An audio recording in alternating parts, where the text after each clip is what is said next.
बाप का।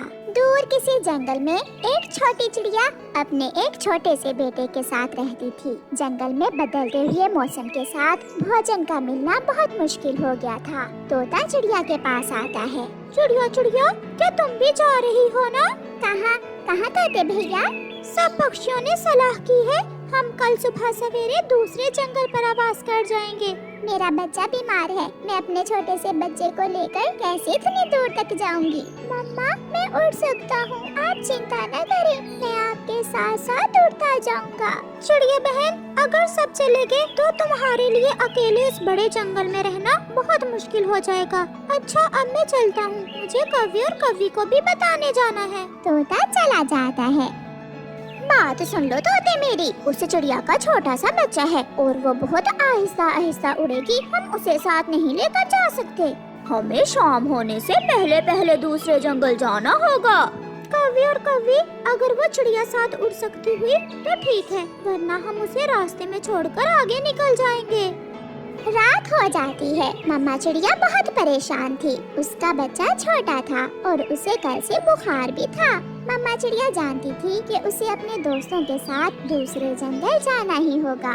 मम्मा, दूसरे जंगल जाकर हम घर कहाँ से लेंगे? कुकु बेटा, ये जंगल हमारा है और दूसरे जंगल में तो हम कुछ दिनों के लिए जाएंगे और जैसे ही बाहर आएगी हम वापस आ जाएंगे। तो क्या हम वहाँ तिनकों के घोंसलों में रहेंगे? हाँ बेटा, हम वहाँ जाकर तिनकों के घोंसले बना लेंगे। बातें करते करते वो माँ बेटा सो जाते हैं। सुबह हो जाती है। सुबह सवेरे ही कबूतर आकर चिड़िया के घर के दरवाजे पर जोर जोर से दस्तक देता है। चिड़िया उठो उठो चिड़िया, सब तैयार हैं और तुम्हारा इंतजार कर रहे हैं। दरवाजे की आवाज सुनकर चिड़िया और उसका बेटा भी उठ जाते हैं। कबूतर भैया, मैं अपना थोड़ा सा सामान उठा लूं, मैं आ रही हूँ। पीपल के बड़े पेड़ पर आ जाओ, सब वहाँ इकट्ठे हैं। चिड़िया अपना सामान बांधती है। मम्मा, आप रो क्यों रही हैं? बेटा, इस घर में मैंने बहुत समय गुजारा है, इसे छोड़ते हुए बहुत दुख हो रहा है मुझे। मम्मा, आप ही तो कहती हैं कि किसी भी मुश्किल समय में हिम्मत और हौसले से काम लें। हाँ बेटा, और मैं रो कब रही हूँ? ऐसे कहते हुए कुकू की मम्मा मुस्कुराने लगती है। अच्छा, अब उठो बेटा, दवा पी ली है ना? हाँ मम्मा, मैंने बुखार की दवा पी ली है, अब चलें? फिर वो माँ बेटा पीपल के बड़े पेड़ की तरफ चलते हैं। आ गई तू महारानी, हम तुम्हारे नौकर नहीं हैं जो सुबह से तुम्हारा इंतजार कर रहे हैं। गौरी बहन, मेरा बेटा बीमार है, इसलिए मुझे देर हो गई। अब हमारे साथ साथ उड़ना, ऐसा ना हो कि तुम्हारी वजह से हमें रास्ते में ही देर हो जाए। फिर चिड़िया, चिड़िया का बेटा, तोता, कबूतर, कौवा और कौवी सब उड़ते हैं। कालू कौवा और गोरी कौवी सबसे आगे आगे थे। वो बहुत तेज उड़ रहे थे। थोड़ी ही देर में सब पक्षी आगे निकल जाते हैं। चिड़िया और उसका बेटा पीछे पीछे थे।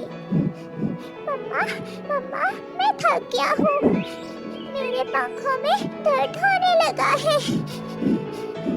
वो माँ बेटा एक पेड़ पर बैठ जाते हैं। आप थोड़ा आराम कर लें बेटा, आगे का सफर हम थोड़ी देर बाद शुरू करते हैं। गोरी कौवी उड़ती उड़ती पीछे मुड़कर देखती है।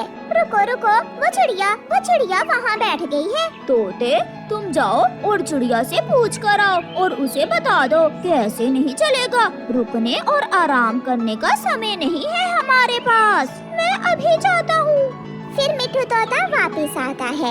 चिड़िया, सब गुस्से हो रहे हैं, जल्दी आए, हमें देर हो रही है। मिट्ठू, अगर तुम सब मुझे साथ लेकर नहीं चल सकते तो ना चलें, आप जाएं, मैं आ जाऊंगी। चिड़िया, तुम अकेले ये सफर नहीं कर सकती हो, आगे खतरा भी है। तो क्या मैं अपने बच्चे को छोड़ दूं? मैंने कहा ना, आप सब जाएं।